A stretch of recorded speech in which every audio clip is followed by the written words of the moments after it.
Welcome, everybody, to the NFL Presidential Address for Week 12. If you've never seen this video before, we're going to take apart every single game on the board. Let's start right off the bat with the Thursday night game, and then I got an announcement to make. Pittsburgh, Cleveland. Okay, bottom line here, guys, is I'm not going to be betting this game, but I do want to mention that this is a horrible spot for the Pittsburgh Steelers. Normally, this would be immediate bet on Cleveland. Pittsburgh, coming off of a huge win against Baltimore, just took over the division lead, primed for a letdown. The only problem is I can't bet on Cleveland here. They're just so horrible. So I know a lot of you guys are going to be like, Pittsburgh's the team, top of the division, just beat Baltimore. Cleveland sucks. It's Pittsburgh all day long. Hold the brakes, breathe, calm down. This is a horrible spot to bet the Pittsburgh Steelers. Now, before we get into the rest of the games, I just want to make mention, if you guys have been watching my videos and following me, you know that I release more totals than sides. You know, on these videos, I provide more NFL totals than sides. There's no reason for this. My NFL side bets are actually the best bets I have. In my NFL regular season ATS bets, I am 63% in 2.5 years. So why don't I release more NFL ATS bets?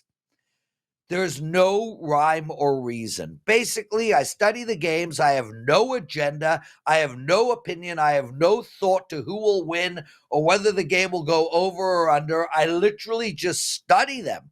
Whatever then speaks to me, speaks to me. And for some reason, my ATS bets, which are my best bets, are the hardest bets for me to find. The totals jump out at me, and I am still winning my NFL totals over a long run. You can play my NFL totals all day long. I just find it easier to find NFL totals than I do NFL ATS bets. Frankly, guys, if I were you, I would actually put more weight in my NFL ATS bets than my totals. So now that I've got that over and done with, if you guys like this show, I would really appreciate you take a second out of your day and hit that like button. Put some comments up. Let me know your favorite 3 bets for NFL Week 12. I read all the comments and I will comment to them, on them myself. Okay, Detroit, minus 7.5. They're playing Indianapolis. The total here is 50.5. And I'm still mad at myself for not betting the Lions, well, every damn game this season. We've been on them a lot this year. Don't get me wrong. We've either taken them or the over, but we certainly have missed a lot of opportunities. This game, what are we doing? Well, we're not going to look to take the Lions here. Actually, a horrible spot to bet on Detroit. Minus 7.5 on the road in Indianapolis. But I do like the over in this game, and it has been bet up slightly to 51. This Lions team is averaging 33.6 points a game, and they just went over the total of 51 by themselves. They put up 52 on Jacksonville. And if you think that's a once-in-a-season type of a score, nope. They put up 52 on Houston as well. Now they play Indy, and why not put 52 on Indy? They're part of the same division. I don't think they're going to put 52 up here, guys. But I do think that Detroit is going to find their way to the regular 31, 34 points. And Indy can score. Indy just, we'll get to that in a second. Their defense, Indianapolis, not very good. They just allowed the New York Jets to put up 27 on them. The Bills put up 30 on them. They have allowed 20 or more points in 4 straight games. We have to assume Detroit is going to get to their regular amount of points. 31, worst case scenario. This game is indoors. It's against a bad defense. So the only question is, how many can the Colts get us? Well, with Richardson behind center, this offense is much more dynamic. I understand that he has a bad pass completion percentage, but he just played amazing against the New York Jets. He put up over 270 plus yards, and in typical Richardson fashion, he made some big plays. Four different wide receivers had catches of over 20 yards or more, three had catches of over 30 yards or more. And this is a regular occurrence. Even though the Lions have been playing much better on D of late, I think we could get 21-27 from Indianapolis. Let's not overthink this, guys. I think this game goes over the number of 54, so we're going to take it at over 51. Now we turn our attention to Kansas City playing Carolina. And Kansas City here is minus 11. The total is 41.5. Bottom line, guys, I cannot touch this game. I can't touch this game with your money. I can't touch this game with my money. I can't even touch this game with my enemy's money. There's no way I could bet the Chiefs giving this many points. This is a one-score team. Not that they score once, but most of their games come down to one score, and I am not touching Carolina no matter what. If I had to bet this game, if a gun was held to my head, I would take the dog. Now we look at Minnesota playing Chicago.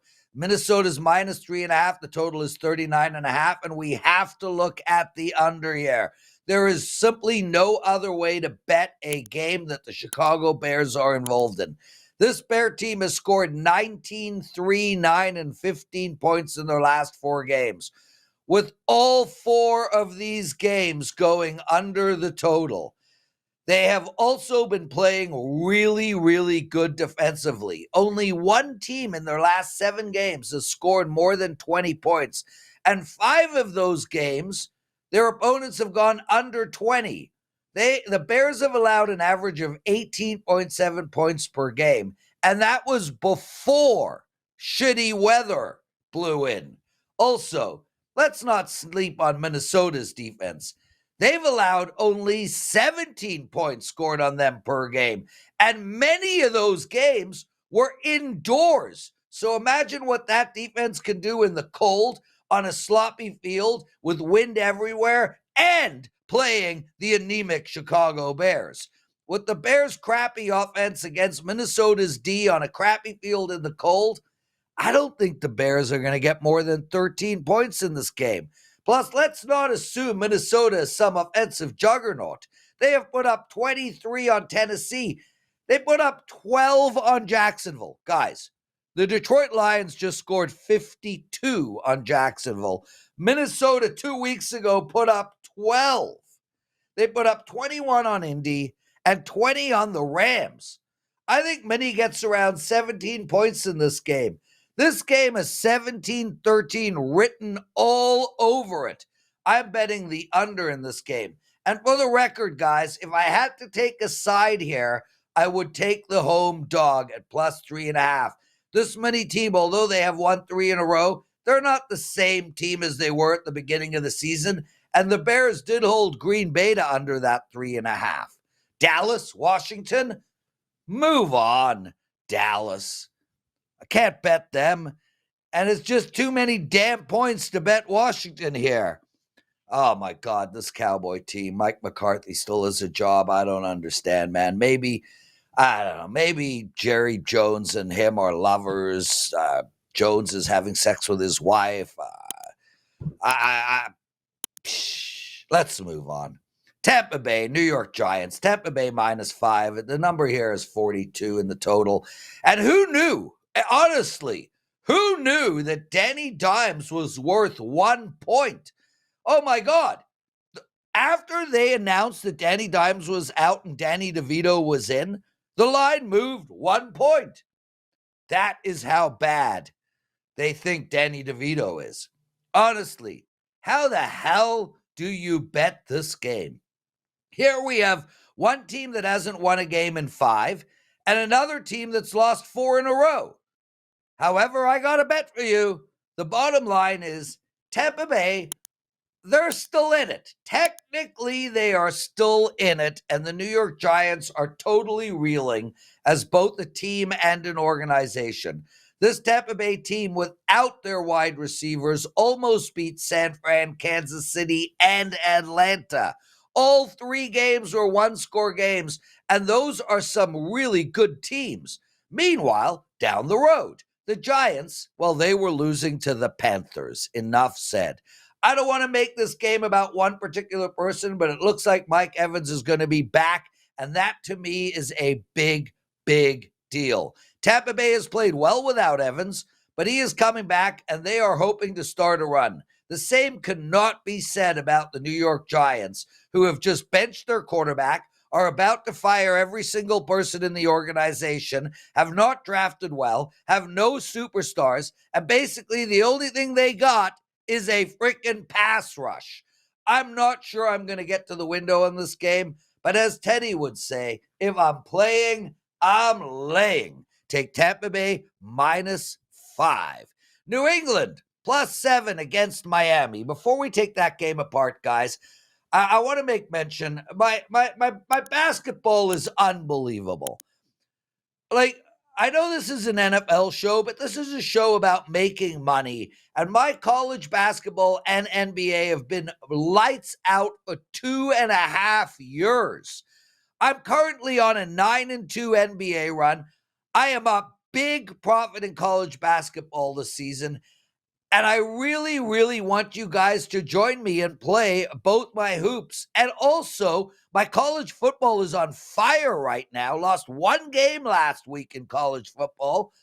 My NFL, both my totals and ATS bets are doing great. I wrecked my NFL season at the beginning of the year, going 1-8 in teasers. But I've stopped doing teasers, and my NFL is going to go off. As for my NHL, I'm down a few units on the NHL season and ready for a run. Please use that promo code PASS25. You get 25% off all access package. A month or a week, all access package, all my plays, PASS25. Okay, let's take apart this New England-Miami game. So Denver is currently holding the final playoff spot, and they have 2 more wins than Miami with 1 extra game played. There is actually a pathway for this Miami team to make the playoffs, but they must keep winning. And lucky for them, they have the Pats on deck. I can't believe I'm saying this, but I like Miami here, -7 against the Patriots. I don't normally take TD spreads in a division game, but this game is blowout written all over it. Hats off to May. He does look like a real QB, and frankly looks better than the number 1 drafted QB this season in Caleb. But this team has holes everywhere. They lack wide receivers, they have no tight ends, and even their running back, Ramondre, is mediocre. Furthermore, the Pats D is middle of the pack in every single category and have allowed an average of 22.5 points per game scored on them. This Dolphins defense, they've been better than the Pats defense. The Dolphins defense did well against the Rams, but that was at home and against a team that just isn't as good as Miami. I mean, this Pats defense messed that up. What I like here is that Miami is only getting better and better as Tua plays more. Now he is on game 5 of his comeback, and they have won their last 2 and have won both by more than a touchdown. They beat this very Rams team in LA by 8, then whooped the Raiders by 15. They also went to Buffalo and almost won that game. They lost by a field goal, and they lost to Arizona by 1 after leading the whole way. Bottom line is, this Dolphins team is starting to come together. I could go on and on and on here, guys. The bottom line for me is the Dolphins -7. I think we're going to see a blowout in this game. And also, real quick, there is not one single category, both on defense and offense, that the Dolphins aren't better than the Patriots are in. There are a couple that are tied, but on a whole, the Dolphins are better than the Patriots all over the field. Now we turn our attention to Tennessee and Houston. Guys, I'm sorry this game is a total pass for me. If I had to bet this game, I would take the dog, but thank God I don't have to bet it. It's the same for Denver and Las Vegas. This Vegas team is done. Like, put a fork in them. They might not win another game this year. And if I was them, I would try to lose every game. They really are in need of a high draft pick and a good quarterback. With that said, I don't think I could take Denver here. It's just too many points, and it's not a good spot for them. Again, this game is a pass. Arizona +1 against Seattle. Let's bottom line this game. I really like the over here. Hats off to Seattle for their big win against San Fran last week. But I don't think there's a side I can bet. Arizona coming off a bye, playing the best football they've played in years, winning 4 games in a row, playing great offensively and defensively, beating the Jets 31-6. I'm not stepping in front of Arizona. And Seattle, after that great win against San Fran, they got to be feeling really, really good about themselves. The only way to look at this game for me is to look at the over. Although Seattle hasn't been piling on points of late, they have scored at 20 in their at least 20 in their last 2 games. And before the Bills game, they put up 34 against the Falcons and 24 against San Fran. Defensively, they played great against San Fran. This Seattle team looked awesome. But before the San Fran game, they let the Rams put 26 on them. The Bills put up 31 on them. They allowed 26 or more points in 5 of their last 7 games. They have allowed their opponents to score 24 points a game on them all season. And I think Arizona is going to be able to put up 24. This Arizona team has just scored 31, 29, and 28 in their last 3 games. And all 3 of those teams that they played against had better defenses than Seattle. I think this game's going to be close. I think we're going to see a 27-24 score. I like over the total. 2 more games to go. San Fran, they're playing Green Bay.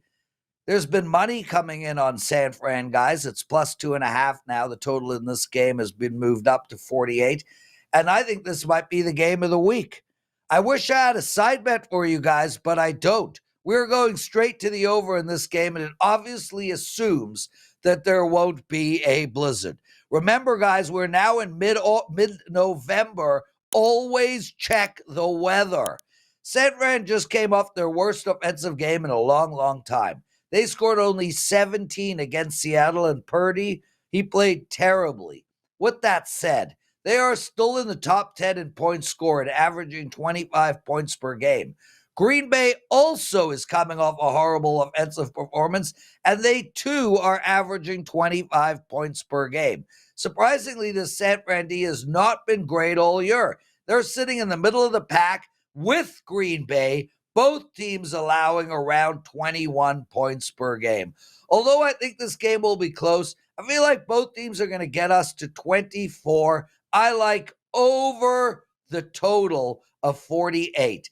Lastly, Sunday night, Philadelphia -3 against the Rams. Total here of what was 48, then was 49.5, and now is over 50. Well, we're with that line move. We have to look at the over here again. How do you not? And yes, even though it has already been bet up, and up, the Rams have had 1 bad scoring game in their last 4, and that came against Miami. Last week, they put up 28 on New England. Yeah, 15 against Miami. But before that, 26 on Seattle and 30 on Minnie. This LA team also is struggling on D. They just allowed 22 points to the crappy Patriots, which is like 85 points to, say, the Lions, or like, say, 35 points against, say, the Rams or the Philadelphia Eagles.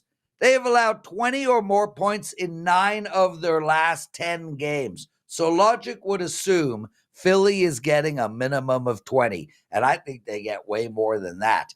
As we know, this Philly team can score. They just put up 26, 34, 28, 37, and 28 points in their last 5 games, and everything is finally clicking for this Eagles team. Yes, the Eagles have been much better on D of late, holding Washington to 18 and Dallas to 6. But this game is in LA. It's on a very fast track in good weather, and we know LA can score points. I think this game will have slow moments at times. I think there'll be a lot of running, but I also think there'll be a lot of long bomb passes and a lot of quick strike touchdowns. I do like Philadelphia in this game, minus the 3 as well. And they have won 6 straight, covering 3 in every one of those games. They also are 4-1 on the road this year. I would have no issue if you took Philly minus the 3 and the over in this game, but I do prefer the over here. Take Philadelphia and the Rams over the total. Nothing for you guys on the Monday night game. I really appreciate you watching this video. Please hit that thumbs up button. Please make sure to comment on this video. Let me know your favorite 3 plays. I'm Lawrence Presman. It's a pleasure doing this. We will see you all next week.